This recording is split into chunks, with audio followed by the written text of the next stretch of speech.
Well, good morning. Page 1149 in the scriptures, Colossians chapter 3. If any of you are still out there following along after I said bad words 3 times in Colossians chapter 2, talking about the law being nailed to the cross, except, it doesn't say that anywhere. Oops. Your religion was nailed to the cross. The law comes from the Father. And if you don't like that, you could take it up with Yahweh, your Elohim, your creator.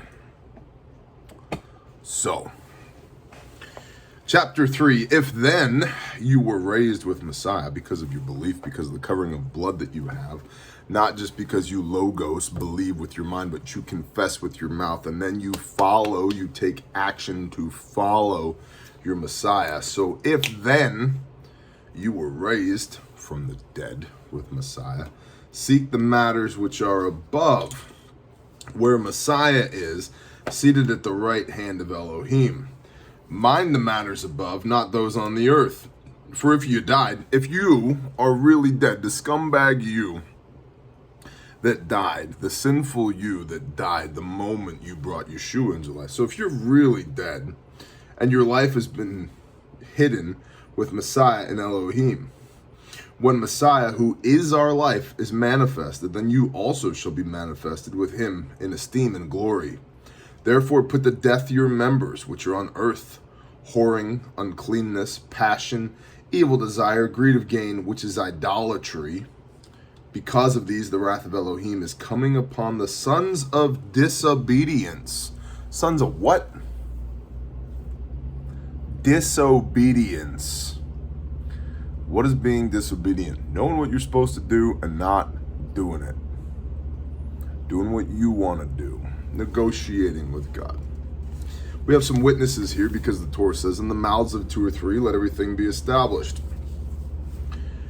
So, first witness is Matthew 15, verse 6. Scroll back or flip back, depending on which type of device you're using. I'm using an archaic device called a book. Barry, where do I get that Bible? isr-messianic.org or grindstoneministries.com. We got them there at our cost. 15, verse 6. And Yeshua is rebuking the Pharisees. This is one of those chapters, by the way, where people say, see, it's not what goes into a man's mouth that defiles him, but what comes out. This is completely taken out of context, because if you read Matthew chapter 15, the very second verse, we'll start at verse 1. Then there came to Yeshua scribes and Pharisees from Jerusalem, saying, why do your taught ones transgress the traditions of our elders? That, by the way, that's what was nailed to the cross. For they do not wash their hands when they eat bread. So this is about eating bread. And Yeshua goes on to say, but he answering said to them, why do you also transgress the commands of Elohim because of your tradition? Jesus said to these religious people, why do you also transgress the command of Elohim because of your tradition? For Elohim has commanded, saying, respect your father and your mother, and he who curses father or mother, let him be put to death. But you say, whoever says to his father or mother, whatever profit you might have received from me has been dedicated. Well, whatever I would have given you, it's already spoken for, sorry. Is certainly released from respecting his father or mother. I have this underlined in my word. So you have nullified the command of Elohim by your traditions. Let me repeat that. Yeshua HaMashiach, Jesus the Christ, is saying to these religious people, you have nullified the commands of Elohim by your traditions. Hypocrites, Isaiah rightly prophesied about you. This people draw near to me with their mouth and respect me with their lips, but their heart is far from me. But in vain they do worship me, teaching as teachings the commands of men. This is our first witness, because Paul in Colossians 3 says, seek the matters which are above, where Messiah is seated at the right hand of Elohim. Mind the matters above, not those on earth. Why didn't you wash your hands? You're transgressing the tradition of our elders. You have nullified the command of Elohim by your tradition. And this is where Yeshua says, these defile a man, but that eat with unwashed hands does not defile a man. It's not what goes into a man's mouth that defiles him, but what comes out of it. And he also goes on from there. I was not sent except to the lost sheep of the house of Israel. I was not sent except to the lost sheep of the house of Israel. When the gospel of Yeshua goes out, it goes out in Acts chapter 10 via Peter, not Yeshua. Interesting. So we got these blind leaders, the Pharisees, leading the blinds here because of the commands, the traditions, the doctrines, and dogmas of men. So Matthew 15 is not about why you can eat a ham sandwich. It's about the traditions of men. Okay? But we are to be concerned with the higher things, the commands of Elohim. Moving right along, Colossians chapter 3. Because of the wrath of Elohim is coming upon the sons of disobedience, in which you also once walked when you lived in them. But now also, we have another witness, Matthew 19, verse 17. So, Yeshua's doing his thing. He's healing people. People are coming around. He's preaching to them. And in chapter 17, we'll start in 16 and see one, Matthew 19, 16. And see, one came and said to him, good teacher, what good shall I do to have everlasting life? What do I do, Jesus, to have everlasting life? And he responds in the Gospel of Matthew, the first Gospel, in the New Testament. Hey, Jesus, what do I do to have everlasting life? And what does he say to him? And he, Yeshua, said to him, why do you call me good? No one is good except one, Elohim. But if you wish to enter into life, guard the commands. The what? Guard the commands. Be concerned with the higher matters of Elohim, where Yeshua is seated at the right hand of him as what? As a king. In what?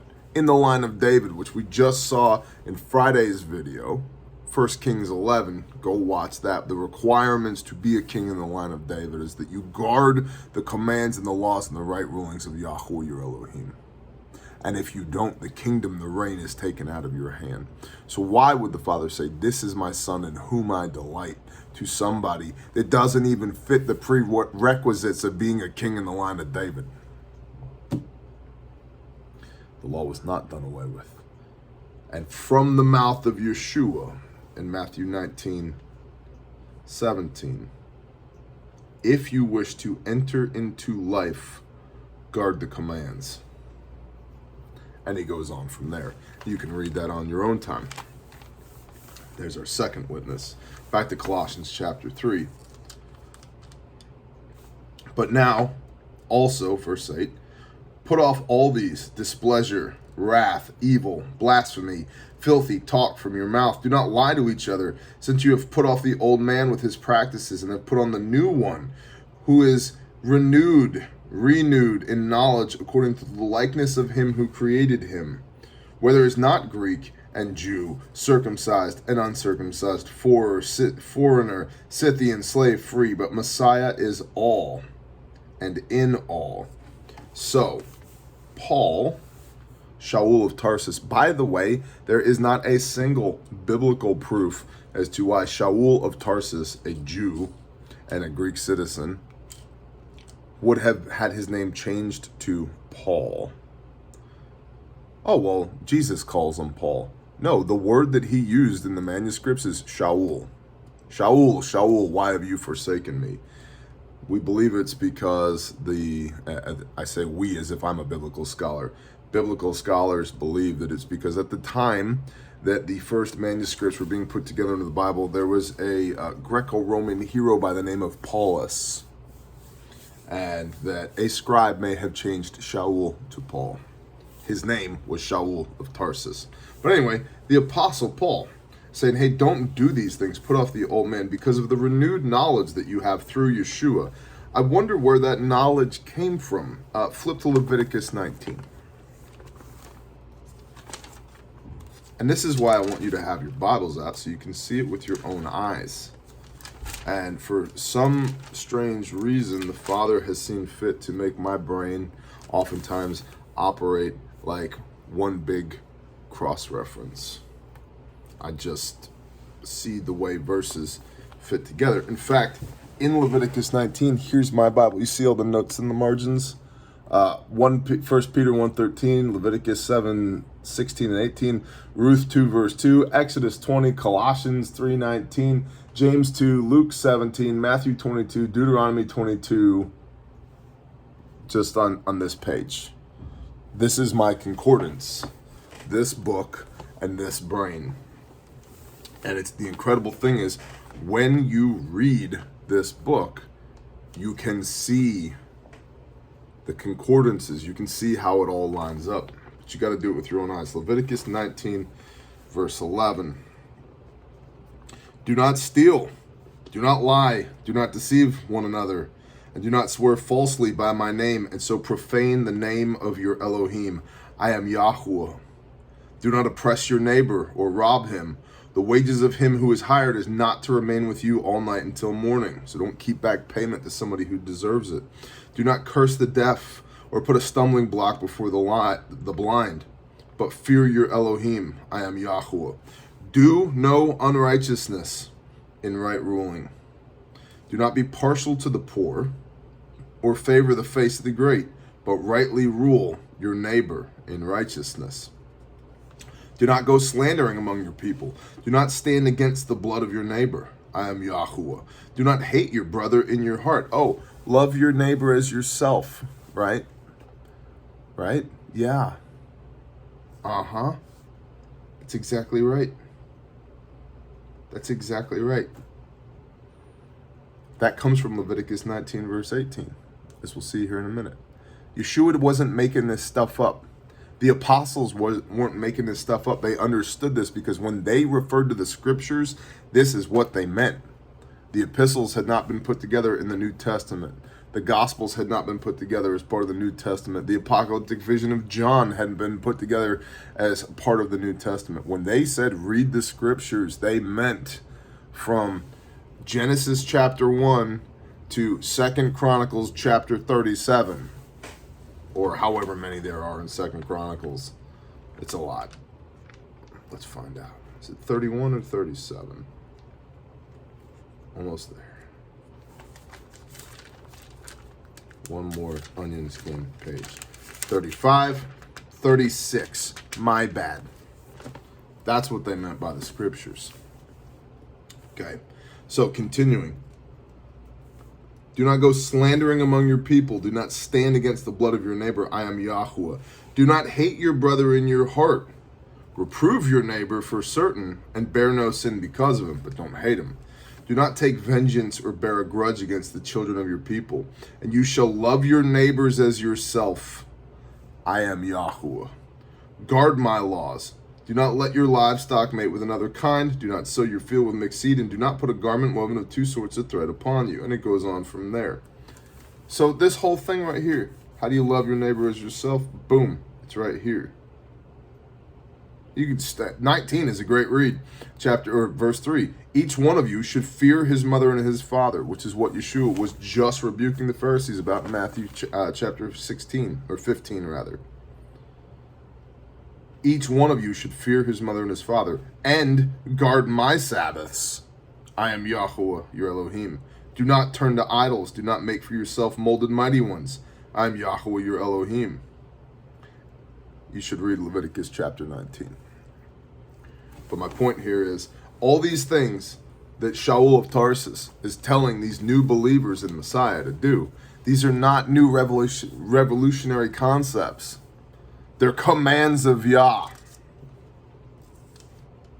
Do not lie to each other, since you have put off the old man with his practices, back to Colossians 3, and have put on the new one, who is renewed in knowledge according to the likeness of him who created him, according to the knowledge of Yahweh your Elohim, him who created him.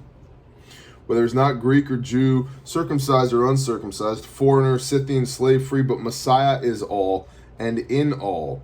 Therefore, as chosen ones of Elohim, set apart and beloved, put on compassion, kindness, humbleness of mind, meekness, and patience, bearing with one another and forgiving each other if anyone has a complaint against one another. Indeed, as Messiah forgave you, so also should you. But above all these, put on love, which is the bond of perfection. And let the peace of Elohim rule in your hearts, to which indeed you were called in one body, and be filled with thanks. Now, there's this word here, meekness, in verse 12, that's really, really, really misunderstood. So we're going to take just a couple of minutes here biblically, because I've explained this before on camera, but I'm just going to give you a couple of supporting verses, a couple of witnesses here. So if we go to Matthew chapter 5 again, although you can pick whatever gospel you like, go to Matthew. I'm going to go to Matthew chapter 5, and we have what are called the Beatitudes from the Sermon on the Mount. But when he, Yeshua, saw the crowds, he went up on a mountain. And when he was seated, his taught ones came to him. And having opened his mouth, he was teaching them, the crowd, saying, Blessed are the poor in spirit, because theirs is the reign of heavens. Blessed are those who mourn, because they shall be comforted. Blessed are the meek, because they should inherit the earth. Remember that. Blessed are those who hunger and thirst for righteousness. Luke 1 verse 6, New Testament definition of righteousness. Blessed are those who are blamelessly thirsting to blamelessly walk in the commands of Yah, because they shall be filled. Blessed are the compassionate, because they shall obtain compassion. Blessed are the clean in heart, because they shall see Elohim. Blessed are the peacemakers, because they shall be called sons of Elohim. Blessed are those persecuted for righteousness' sake. Blessed are those who are persecuted for blamelessly walking in the commands, because theirs is the kingdom of heaven. Theirs is the kingdom of heaven. Blessed are you when they reproach you and persecute you and falsely say every wicked word against you for my sake. So that verse 5, blessed are the meek, because they shall inherit the earth. What is Yeshua quoting there? It's Psalms 37:11. Oh, you didn't know today's show was going to be a flipper? Flip to Psalms 37:11. Yeah, she's a flipper today, folks. Psalms 37:11, because I want you to see something here. So I was just discussing this in a tactical medicine class the other day, the concept of meekness. We believe this concept of turn the other cheek. Let him turn the other cheek. Oh, well, if that's what it means to be meek. Well, if your brother strikes you on one cheek, you should turn the other. The prophet Shemiyahu in Chronicles walks into a room full of 400 false prophets and says, everything your 400 false prophets have said is wrong. And this is what Yahweh has to say. And one of those false prophets runs up to him and smacks him across the face on the cheek. Shemiyahu says, you're still wrong. The guy who smacked him in the face said, how dare you nullify what our prophets have said and disagree with the king? And Shemiyahu turned his other cheek. So turning your other cheek means speaking the word of Yahweh, speaking truth to power, and being non-reluctant to turn the other one as well. What Yahweh says, Doesn't matter if you're in the presence of the king and 400 false prophets. You speak the truth. That's what it means to turn the other cheek. You have the power of conviction and the constitution and the moral integrity to speak the truth, even if it means you will be killed. That's what turn the other cheek means. Not being a sopping wet P word. Okay? And getting back to meekness. So from Psalms 37:11, we're going to read Psalms 37. Do not fret because of evildoers. Do not be envious of the workers of unrighteousness, for they soon wither like grass. And the workers of what? Unrighteousness. Those that aren't walking in the commands. Don't be afraid of them, for they soon wither like grass and fade like green plants. Trust in Yahweh and do good. Dwell in the earth and feed on steadfastness, and delight yourself in Yahweh your Elohim, and let him give you the desires of your heart. Commit your way to Yahweh and trust in him, and he does it. And he shall bring forth your righteousness as the light, and your right ruling as midday, your righteousness as the light. And you can define righteousness from Luke chapter 1, verse 6 in the New Testament. Blamelessly walking in the commands of Yah. What does blamelessly mean? Doing it to the best of your ability. But that's not a cop-out. That's not permission for you to half-ass it. You have to do it to the best of your ability. Rest in Yahweh and wait patiently for him. Do not fret because of him who prospers in his way, because of the man doing wicked devices. Abstain from displeasure and forsake wrath. Do not fret also to do evil, for evildoers are cut off. But those who wait on Yahweh, they shall inherit the earth. And so understand, as Yeshua is teaching this in the Beatitudes in Matthew chapter 5, what he is doing is he is boiling down Psalms 37. And I want you to see how much discussion of righteousness that there is and the favor and blessing of Yah there is in Psalms 37. But those who wait on Yahweh, they shall inherit the earth. Yet a little while, and the wrong one is no more, and you shall look on its place, but it is not. But the meek ones shall inherit the earth, and delight themselves in plenty and peace. So that patience, that meekness right here, it literally means to have your hand on your sword, but to keep your sword sheathed. So look at that. You have a sword. Your hand is on it. You're getting ready to draw it. Perhaps present it. And much like a pistol, once you pull that pistol, it's on, right? But you have the wisdom and discernment and the strength, the restraint to not draw that sword. And so you have the capacity for complete and utter violence. You can bring destruction. You can bring death. But you're not, because you're applying restraint through wisdom and discernment. That is meekness. Simply being a sopping wet P word doesn't make you a good person. You have to have the capacity to do very, very, very bad, scary things. To be dangerous. And that capacity has to be balanced by the goodness that you have through restraint, through discipline, through wisdom and discernment. And we get all of this from the Father. We get all of this, if you read Proverbs, from the Torah. And so it is good to be a very dangerous man, because there are times when the world needs very dangerous men. But we balance that with the wisdom and discernment of serving the Father. And that is meekness. If you have no ability to be dangerous, you're not meek. You're weak. And don't confuse the two. But the meek ones shall inherit the earth and delight themselves in plenty of peace. The wrong plots against the righteous and gnashes his teeth at him, but Yahweh laughs at him, for he sees that his day is coming. The wrong have drawn the sword and have bent their bow to cause the poor and needy to fall, to slay those who walk straightly. So it doesn't mean you don't have a sword. It doesn't mean that you don't have a bow, but you don't use them against the poor or the needy, and you don't slay those who walk straightly.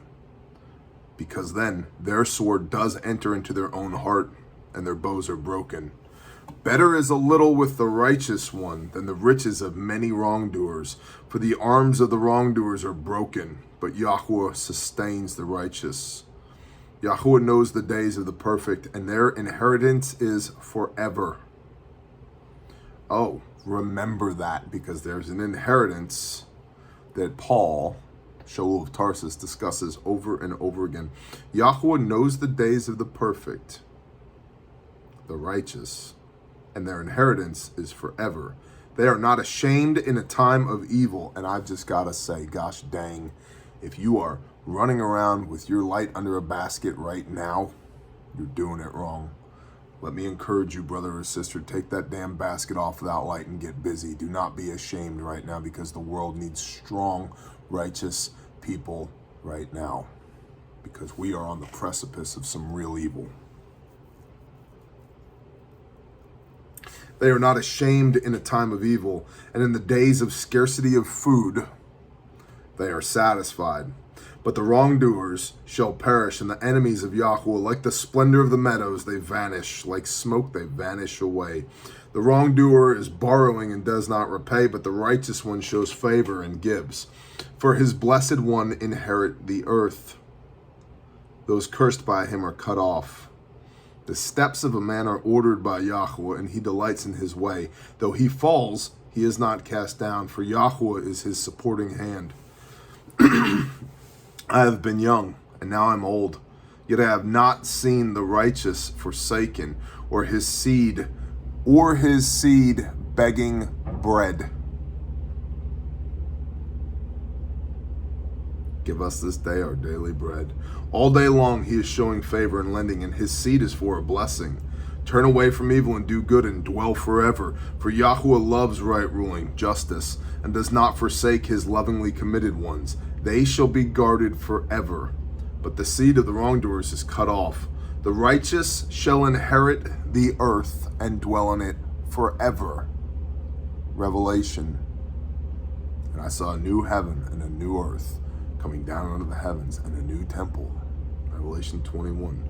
The righteous, the people blamelessly walking in the commands of Yah to the best of their ability, covered by the blood of Messiah, shall inherit the earth and dwell in it forever. The mouth of the righteous speaks wisdom, and his tongue talks of justice, of right ruling. The Torah of his Elohim is in his heart, and his steps do not slide. Hebrews chapter 8, the renewed covenant. We are required to have the Torah on our mind and in our hearts in order for this covenant between us and Elohim to be administrated by our intercessor, Yeshua HaMashiach, Jesus the Christ. The Torah has to be in our hearts. The Torah of his Elohim is in his heart. And if you don't believe that, go read Hebrews chapter 8. The wrong one is watching for the righteous and is seeking to slay him. Yahweh does not leave him in his hand or let him be declared wrong when he is judged. Wait on Yahweh and guard his way, and he shall exalt you to inherit the earth.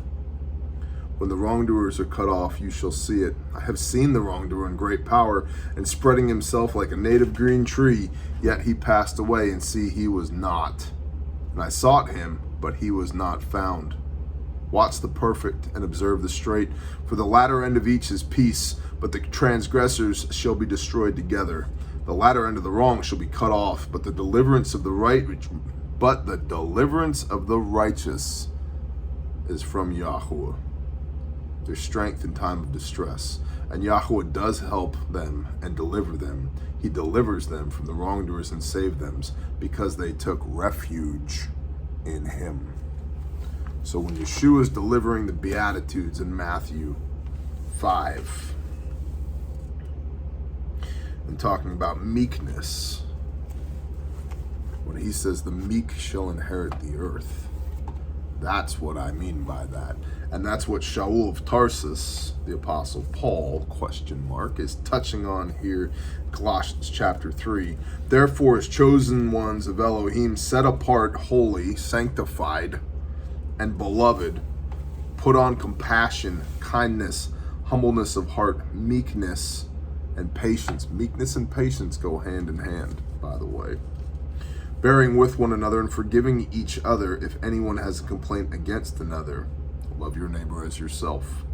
Indeed, as Messiah forgave you, so also should you. But above all, put on love, which is the bond of perfection, and let the peace of Elohim rule in your hearts, to which indeed you were called in one body, and be filled with thanks. Let the word of Messiah dwell in you richly, teaching and admonishing one another in all wisdom. The word of Messiah. Got a little witness for that right here. Matthew 23. We're at half an hour in. Well, it is what it is. Matthew 23. And you should read the entirety of Matthew 23, because it's basically Yeshua foot-stomping religion. But in Matthew 23, then Yeshua spoke to the crowds and his taught ones, saying, the scribes and the Pharisees sit on the seat of Moses. Therefore, whatever they say to you to guard and do. So they have authority. They sit on the seat of Moses. Whatever they say to do, guard and do. But do not do according to their works, for they say and do not. So when they say to you to do the Torah, you should do it. But don't do what they're doing, because they say to guard the Torah, but they're not guarding it. The same thing, the very same thing that he has been rebuking them over and over and over again, as we saw in Matthew 15. Hey, your traditions of men have nullified the commands of Elohim. And that goes on to 23:23. Woe to you, scribes and Pharisees, hypocrites, because you tithe the mint and the anise and the cumin, and have neglected the weightier matters of the Torah, the right ruling and compassion and belief. These need to have been done without neglecting the others. Yeshua is telling the Pharisees they need to do the Torah. Not just the for show parts, but all of it. The weightier manners, right ruling, compassion, and belief. These need to have been done without neglecting the others. So you too, verse 28, so you too outwardly indeed appear righteous to men, but inside you are filled with hypocrisy and lawlessness. Lawlessness, sin. So Yeshua here is rebuking yet again the Pharisees. Matthew 23, strongly encourage you to read all of it, because we see here in Colossians 3, let the word of Messiah dwell in you richly, teaching and admonishing one another in all wisdom. Because you tithe the mint and the anise and the cumin, you have this outward faith, but you have neglected the weightier matters of the Torah, the right ruling and the compassion and the belief. These need to have been done without neglecting the other.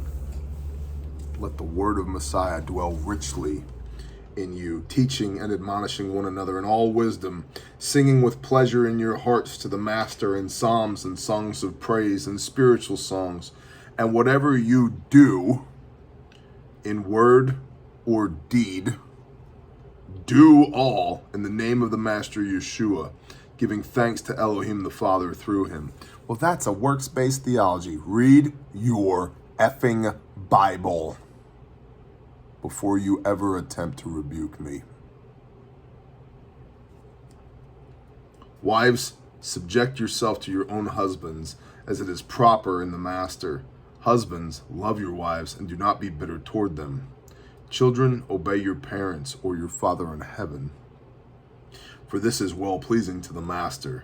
Fathers, do not provoke your children, lest they become discouraged.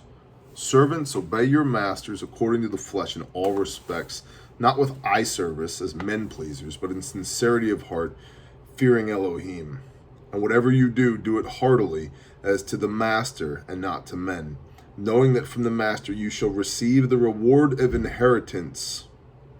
We talked about the reward of inheritance, this everlasting life and the covenant of Abraham, which is also referred to, if you need some witnesses on that, Galatians 3:16 and Galatians 3:29, And then read Genesis 32 so that you understand you are Israel. Israel is a state of the heart and a covering of the Father for provision, protection, and blessing. It is not a nation state on a map because some people got together after a world war in 1947 and decided the Jews needed a place to call their own.